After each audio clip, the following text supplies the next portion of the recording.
todos, eu sou a Natália, eu vou apresentar um estudo do livro, com o capítulo Estenose aórtica. A nossa bibliografia básica é o Manual Parte de Cardiologia Pediátrica.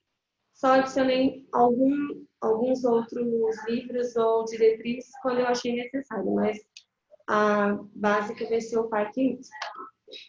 Bom, a prevalência da estenose aórtica é de 10% das cardiopatias congênitas. Na fisiopatologia, a gente vai sempre ter que avaliar o local da estenose, porque a conduta, se vai optar por um procedimento hemodinâmico, cirúrgico, e até os critérios para indicação desses procedimentos vai depender do local dessa estenose.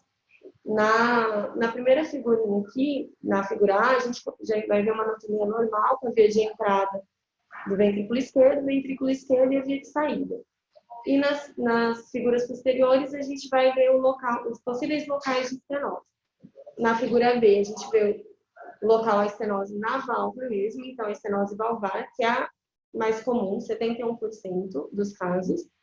Na figura D e E, a gente vai ver as possíveis estenoses subvalvares, que são as segundas mais comuns, 23% dos casos, e aqui no desenho a gente vê as duas formas que a gente vai falar mais para frente da subvalvar.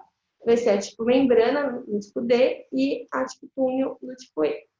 E a figura B, a supravalvar, que é a menos comum, atinge mais ou menos 6% dos casos. Quando a gente fala da estenose valvar, a gente tem que lembrar inicialmente da anatomia normal da válvula aórtica, né? Ela vai ter os 3 folhetos, esquerdo, direito e não coronariano. Esses folhetos vão ter comissuras entre eles, montando a válvula aórtica. Quando a gente tem a estenose, geralmente essas válvulas vão ser doentes, podendo ter uma unicúspide, uma bicúspide ou tricúspide. No caso da unicúspide, eu vou ter a presença apenas da comissura de entre 2 folhetos e uma abertura excêntrica, sendo mais comum a abertura do folheto ter uma comissura no folheto esquerdo e do não coronariano.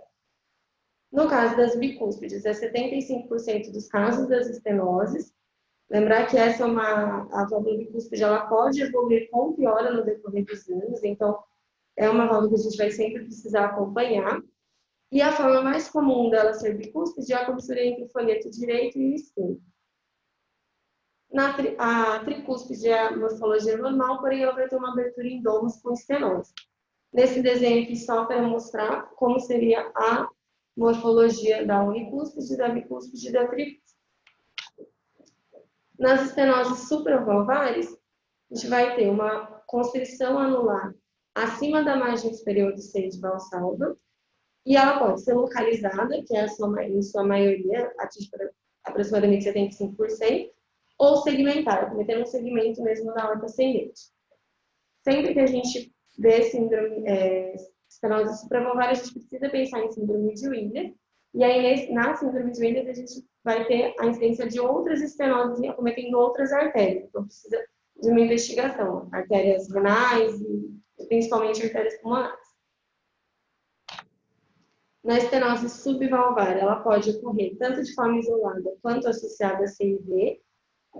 Todas as estenoses podem ser associadas a cardiopatias, mas a subvalvar, quando ela é associada a CIV, ela vai ser por uma causa específica, pelo desvio posterior do septo interventricular. Quando ela não é associada a CIV, ela pode ter de 2 formas, o tipo membrana ou o tipo túnel. O tipo membrana vai ser o mais comum, é uma membrana aderida ao septo ou secundando toda a via de saída do ventrículo esquerdo, gerando, então, estenose. E o tipo túnel vai ser o estreitamento fibromuscular longo, que nesses casos é frequentemente associado à hipoplasia da aorta ascendente ou da neovalvar aórtica. E é o tipo de estenose que a gente encontra na síndrome de Schoen. Vai ter outros comemorativos, como a válvula entrando em paraquedas, coartação, hipoplasia de aorta ascendente e hipoplasia de anel valvar. Nas manifestações clínicas, eu vou separar entre a estenose aórtica crítica do recém-nascido e a dos pacientes mais velhos, porque a conduta é diferente. Na estenose aórtica crítica do recém-nascido, o fluxo sistêmico vai ser dependente do canal. Tá? O fluxo pelo anel valvar é muito baixo, não é suficiente para manter o débito sistêmico. Então, é um paciente que vai iniciar sinais de choque cardiogênico logo após o fechamento desse, ou quando esse canal der sinais de restrição. O sopro cardíaco, no caso desses pacientes, se ele for presente, vai ser mais do canal arterial, então você contínuo, igual a estenose queidal, mas da estenose, geralmente, a gente não, ele vai estar ausente, ou quando presente, vai ser muito discreto. Nos pacientes fora do período neonatal, a gente vai ter que avaliar os sintomas e o exame físico baseado na gravidade da lesão. Nas estenoses leves e moderadas, a maioria dos pacientes vão ser assintomáticos. Nas estenoses graves e importantes, a gente vai começar a ter sintomas, principalmente, inicialmente, ao exercício, então, intolerância ao exercício, dor torácica, síncope. E lembrar que, dentre esses sintomas, a morte súbita pode acontecer como a primeira manifestação, principalmente nas lesões graves supraórticas. Já agora, do exame físico, né? Nas estenoses aórticas importantes, tanto valvar, supravalvar e subvalvar, eu posso ter uma pressão de pulso baixa. E na supravalvar eu posso ter uma diferença de pressão entre o membro superior direito e o esquerdo, uma pressão maior no membro superior direito do que no esquerdo, por conta do efeito Poane, que vai direcionar o fluxo após essa estenose para a inanimada. Aqui um esqueminha do exame físico para os focos e para o sopro. Começando na palpação. Na palpação do exame físico, a gente pode sentir um tremor sistólico, principalmente em bode estenal direita superior, podendo irradiar para a fúrcula e artérias carótidas. Na ausculta, a primeira alteração na ausculta que é comum dos pacientes vai ser o clique de ejeção. A gente vai ouvir a abertura da válvula, principalmente na estenose valvar aórtica. No caso das estenoses importantes, na estenose valvar importante, a gente vai ouvir o desdobramento paradoxal de B2 e o sopro propriamente dito, o sopro mesosistólico RUD, no segundo espaço intercostal direito, com irradiação para pescoço ou ápice. Lembrar que o sopro vai ser diretamente proporcional à gravidade da lesão. Né? Então, uma lesão importante geralmente vai ter frêmito e vai ter um sopro com mais de 4 pulsos. O eletrocardiograma. No eletrocardiograma, casos moderados e leves geralmente vão ter eletrocardiograma normal. Vai ter sobrecarga ventricular esquerda nos casos mais graves. O eletrocardiograma não é tão sensível para a estenose aórtica, mas quando ele é alterado, a gente vai ver uma sobrecarga ventricular esquerda e podendo ou não ter strain. Eu coloquei esse eletro, não é do par, mas eu coloquei esse eletro porque ele tem a sobrecarga ventricular esquerda e ele tem um padrão de strain. Né? Ele tem a alteração de repolarização de B4, B5, B6 com a onda T invertida. A radiografia de tórax. A área cardíaca, na maioria dos pacientes, vai ser normal. Vai ter aumento de área cardíaca, principalmente quando o paciente tiver insuficiência cardíaca. Então, no período neonatal, nos pacientes críticos, e nos mais tardios, quando o paciente começa a ter disfunção de ventrículo esquerdo. Uma característica comum nas estenoses, principalmente nas importantes, vai ser uma dilatação da aorta ascendente.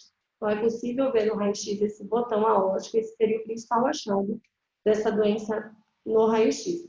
Aqui só peço para desconsiderar o índice cardíaco aferido de forma incorreta, porque é raio-x do nosso acervo aqui do hospital e alguns o sistema salva automático nesse índice cardíaco. No ecocardiograma, vai ser o exame de escolha, né, o padrão ouro para a gente diagnosticar essa doença. Eu dividi entre valvar, subvalvar e supravalvar, só para a gente ver os detalhes. Mas em todos, né, o ecocardiograma vai ser capaz de ver a morfologia, a anatomia da lesão e o grau de obstrução, presença ou não de lesões associadas, e as dimensões da aorta ascendente e função ventricular. Então, no valvar especificamente, o eco precisa ver a morfologia dos folhetos e a posição das comissuras, o grau da obstrução e as alterações geradas por essa obstrução. Então, perfil ventricular esquerda, dimensão da aorta ascendente, dilatação da aorta esquerda quando presente. Aqui só um exemplo, então, do nosso acervo de uma estenose valvar, aqui mostrando uma valvar bicúspide em abertura aqui, e no eixo longo, mostrando a abertura também da válvula aórtica e mostrando o turbilhonamento do fluxo por ela. Que não é nessa imagem que a gente consegue ver melhor, que eu coloquei outra imagem, mas já dá para ver também a dilatação da aorta ascendente. Aqui uma foto mostrando, então, as medidas, né? Mostrando a válvula aórtica espestada e mostrando a medida da dilatação da aorta ascendente na pós-estenótica, na estenose valvar. A classificação, apesar de eu ter colocado na estenose valvar, a gente vai usar para todas as lesões. Na valvar, na subvalvar e na supravalvar. E os valores são geralmente iguais. Lembrar que varia de literatura para literatura, eu coloquei da literatura do PARC mesmo os valores. Então, vai ser considerado discreto quando o gradiente de pico do eco for menor que 40 ou médio menor que 25 e o pico a pico do cateterismo menor que 30. Moderada, gradiente de pico do eco de 40 a 70, média entre 25 e 40 e pico a pico de 30 a 50. E grave, um gradiente de pico maior que 70 ou médio maior que 40 e pico a pico maior que 50. Aqui eu só coloquei um exemplo de como, né, medir esse gradiente aqui na estenose valvar. Tem que ser alinhado, né, com a válvula do cursor e aí colocar para fazer a curva da estenose valvar. E só um exemplo, exemplificando por que a gente frisa tanto nessa doença o gradiente pico e médio do eco e o pico a pico do CAT, porque especificamente nas estenoses valvares, nas estenoses aórticas importantes, os picos não vão acontecer junto, porque a pressão do ventrículo esquerdo vai ser atrasada. Então, por isso que geralmente a gente vai ver um gradiente no eco de pico 20 milímetros de mercúrio mais ou menos maior que o pico do CAT. O gradiente médio do eco vai ser mais compatível, mais fidedigno com o pico a pico do CAT. Na estenose subvalvar, também vai ter que se avaliar o tipo de lesão, né, o tipo de estenose, se é uma membrana, se é uma espícula fibromuscular ou um tipo túnel.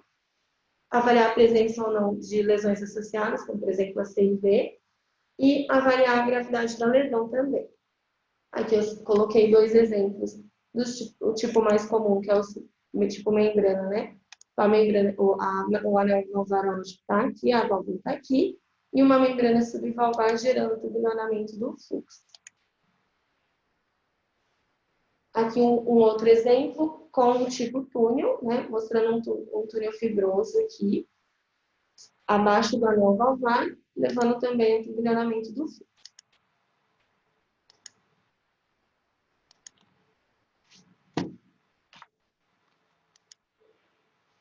Na supravalvar, o eco vai ter os mesmos objetivos, avaliar a dimensão dessa lesão, se ela é localizada ou se ela acomete um segmento da aorta ascendente, o grau, né, de lesão, se é leve, moderado ou importante, e se tem alguma lesão associada também. Aqui só um exemplo, uma foto aqui, de uma lesão supravalvar aórtica, mostrando o turbilhonamento, e aqui o vídeo também mostrando o estreitamento aqui acima do seio de Valsalva, com o turbilhonamento do fluxo, visto pela cor. A história natural da doença. A dor torácica, a síncope e até a morte súbita, que pode estar presente a 1 a 2% dos casos, ela vai ocorrer principalmente nas estenoses importantes. A insuficiência cardíaca, ela vai acontecer nos pacientes no período neonatal, nos pacientes que têm os pacientes críticos, ou tardiamente na vida adulta por conta de disfunção progressiva do ventrículo esquerdo. A valva aórtica, quando ela é bivalvar ou bicúspide, ela vai tornar mais grave com o tempo, e nesses casos a gente pode ver uma evolução para uma troca valvar. A piora progressiva da insuficiência aórtica pela lesão de jato ocorre principalmente nas lesões subaórticas e vai ser uma das indicações até de abordagem cirúrgica. Na conduta, então, a estenose valvar aórtica, o procedimento de escolha para quando a lesão é valvar vai ser a valvoplastia por balão. As indicações, elas vão ser nos pacientes neonatos com estenose aórtica crítica, quando ela é isolada, então quando não tem sub ou supravalvar. Nos pacientes sintomáticos com estenose aórtica importante. Nos pacientes que têm estenose importante, independente ou não do sintoma, que apresentem disfunção ventricular isquêmica, não consigo justificar por outra causa. ou quando eu tenho uma dilatação pós-estenótica da aorta ascendente com uma dimensão maior de 50 milímetros. Isso é para adultos. Para criança, a gente vai ter que sempre indexar para a superfície corpórea e ver principalmente a evolução dessa dilatação.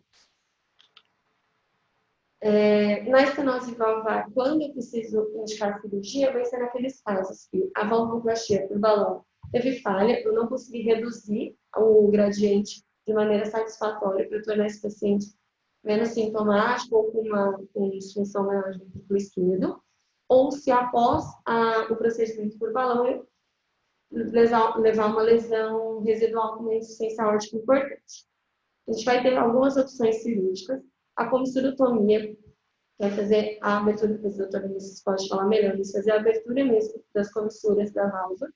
Ela vai ser o procedimento de escolha, principalmente nos neonatos, quando eles precisam ir para a cirurgia, eles têm uma lesão isolada, ou quando a estenose for predominante, se não tiver uma insuficiência valvar. A troca valvar vai ser um procedimento de escolha nas crianças maiores, e quando tiver uma presença de insuficiência aórtica importante, a gente vai ter 3 opções cirúrgicas que vão ser indicadas conforme o caso. Próteses biológicas ou mecânicas, vai depender da idade do paciente, do tamanho do paciente, da possibilidade ou não de anticoagular esse paciente, os pacientes com válvula mecânica não precisar de anticoagulação. Colocar um enxerto ou a cirurgia de rosa. Eu coloquei só a cirurgia de rosa aqui, porque acho que ela é menos comum aqui no nosso serviço, então só para depois o doutor Ulisses, inclusive, explicar melhor para a gente. Cirurgia de rosa vai ser o uso da válvula pulmonar, do trecho do tronco pulmonar, para ser colocado na topografia da válvula aórtica. Então, pega-se do próprio paciente a válvula aórtica em um pedaço do ventrículo direito e do tronco pulmonar, coloca-se na topografia da válvula aórtica, vem plantas coronárias, e aí a comunicação, né, a VD, então, artérias pulmonares, vai ser feita por um outro enxerto, aí sim, autônomo. Nas estenoses subvalvar aórtica, procedimento de escolha, você sempre cirurgia, não é possível fazer a valvoplastia por balão. Eu coloquei aqui as indicações da diretriz da Sociedade Europeia. Resumidamente, a gente vai indicar para subvalvar os pacientes sempre os sintomáticos com gradiente médio de 50, que vão entrar naqueles que têm lesão moderada, é importante. Nos pacientes que tiver uma insuficiência aórtica, é importante lembrar que a subvalvar é a que gera a insuficiência aórtica por lesão de Jacques. Uma insuficiência aórtica importante. Pacientes assintomáticos, a gente vai pensar em indicar quando eles tiverem sinais de disfunção do ventrículo esquerdo justificada pela lesão, e quando o gradiente médio for maior de 50, eu tiver hipertrofia do ventrículo esquerdo. A gente pode pensar em indicar cirurgia também. Os tipos de cirurgia, se for tipo membrana, vai ser uma ressecção da membrana subvalvar. Se for o tipo túnel ou casos mais complexos, ou ainda associado à estenose valvar aórtica, vai ser a cirurgia de Roscoe. A cirurgia de Roscoe vai ser procedimento de Ross, que eu descrevi anteriormente, associado na hora de fazer a retirada, né, do tronco pulmonar, ganhar uma porção maior do ventrículo direito para substituir a região do ventrículo esquerdo que tem essa estenose. Depois o doutor Ulisses pode explicar melhor a técnica para a gente. A estenose supravalvar aórtica. O procedimento de escolha também vai ser cirurgia. A cirurgia vai ser a reconstrução no local da obstrução. E a indicação, eu também coloquei aqui o resumo do guideline da ESC.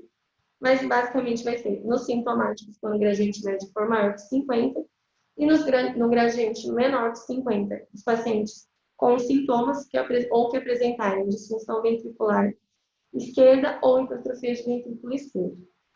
Cada caso tem que ser visto especificamente. Restrição de atividade física. Os pacientes assintomáticos ou com sintomas de estenose importante ou moderado da válvula aórtica bicúspide vão ter... Não, desculpa, vamos voltar. Pacientes, tanto sintomáticos quanto assintomáticos, que tiver uma lesão importante ou moderada com válvula aórtica bicúspide ou dilatação da aorta ascendente, eles devem evitar atividade extenuante, exercícios isométricos e esporte competitivo. Vai ser limitado a atividade física, praticamente toda a atividade física para esses pacientes. Nos assintomáticos que apresentarem lesões leves ou moderadas, pode ser liberada a atividade física, porém é recomendado realizar um teste ergométrico antes. Profilaxia para endocardite. Nos casos antes da abordagem ou de valvoplastia ou cirúrgica, não tem indicação pela diretriz atual. Nos 6 meses após a abordagem, tem indicação. Se for colocada uma prótese valvar, vai ter indicação de profilaxia de endocardite. E se tiver uma lesão residual, por exemplo, uma valvoplastia por balão que ficou com insuficiência aórtica residual.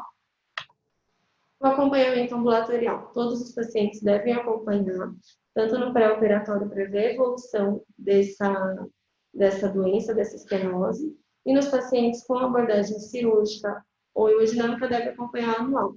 Lembrar que as recidivas dos pacientes da lesão subvalvar aórtica são comuns, então está a importância do acompanhamento anual. O uso de anticoagulantes vai ser especificamente para os pacientes que usam prótese mecânica. O antiagregante plaquetário, em alguns casos que colocaram um enxerto, ou ficaram basicamente um enxerto prótese biológica. Aqui só a biografia e foi isso. Obrigada.